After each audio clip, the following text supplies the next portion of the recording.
My name is Jenna Ellis, and I'm the Senior Legal Advisor to the Trump campaign, and I'd like to just explain now where we've been and where we're at and what you can expect from this process. So what you have heard, I'm sure, in the fake newspapers tomorrow will be one of two things. Either there was not sufficient evidence that we've presented, or we spoke too long. Okay, so what you've heard now is basically an opening statement. This is what you can expect to see when we get to court to actually have a full trial on the merits, to actually show this evidence in court and prove our case. This is not a Law and Order episode where everything is neatly wrapped up in 60 minutes. For those of you who are here in this room or have maybe tuned out in other networks, clearly you've never been court reporters. Trials take time. Putting on evidence takes time. This is basically an opening statement so the American people can understand what the networks have been hiding and what they refuse to cover, because all of your fake news headlines are dancing around the merits of this case and are trying to delegitimize what we are doing here. Let me be very clear that our objective is to make sure to preserve and protect election integrity. President Trump has been saying from day one that this is about maintaining free and fair elections in this country. It is not about overturning an outcome. It is about making sure that election integrity is preserved, and every American should want that. If every American is not on board with that, you have to ask yourself why.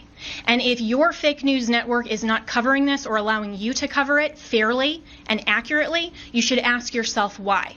This is absolutely a legitimate legal basis. We have been asked to provide an entire case that generally would take years in civil litigation. I've been a prosecutor. I have tried cases with far simpler facts. One thing happened in a matter of minutes, and it still takes days. And we go through a jury process. This is the court of public opinion right now. We are not trying our case in the court of public opinion, because if we were, we would get unbiased jurors. I would strike 99% of you from the jury, and I would be allowed to because of the fake news coverage you provide. You are not unbiased jurors. And until you step out of your role as a journalist and actually go into a courtroom and you are a judge on a bench that has sworn an oath to be unbiased in our separation of powers, then your opinion does not matter. The facts matter, the truth matters, and if you are fair reporters, you will cover that fairly and appropriately, and you will allow coverage of our media team here and our legal team. That is absolutely shocking that all you cover are around the margins, and I've seen all of you taking pictures right now, and I can anticipate what your headlines are going to be. If you are not willing to talk about the evidence that has been presented, then that is absolutely unacceptable for journalistic standards. This is an opening statement. This is something where we have told you what the evidence will show, and we have given you a brief description. That happens in a courtroom all the time, where that's not the fact-finding process. That is just an overview. That is what we have given you today, because the American people deserve to know what we have uncovered in the last couple of weeks. Remember, this is such a short time frame. And this is an elite strike force team that is working on behalf of the president and the campaign to make sure that our Constitution is protected. We are a nation of rules, not a nation of rulers. There is not someone that just gets to pick who the next president is outside the will of the American people. And that is our task, because when we talk about voter fraud, it's actually election official fraud. That cannot stand. The Constitution requires that the state legislatures are the ones that make election law. It still has to go by the U.S. Constitution. But what has happened in this case is that state and local level officials, and all the way up, have changed the rules. That's what the Democrats do. If they don't like the rules, they change them. And they change them at the last minute. They manipulate them. They want to tear down our American system. Our founders were so brilliant that they anticipated this, that there would be corruption, there would be foreign influence, there would be attempts to manipulate the outcome of the election, especially with who they called our chief magistrate. I would encourage all of you to go home and actually read Alexander Hamilton's Federalist 68 and see what he described as an advocacy position to adopt and ratify the Electoral College and the process by which we select our president. We select our president through the Electoral College not because it disenfranchises voters, but because it is a security mechanism for exactly the type of corruption that we are uncovering. And every American should be grateful and thankful that our founders had the foresight to put in those protections and provisions to make sure that your legitimate legal vote is not disenfranchised. That is what we are advocating for. We want to make sure to protect election integrity, and your president, President Trump, we are so proud that he is in this fight because he understands that when he swore his oath of office, he swore an oath to uphold and defend the United States Constitution. That is what he is doing.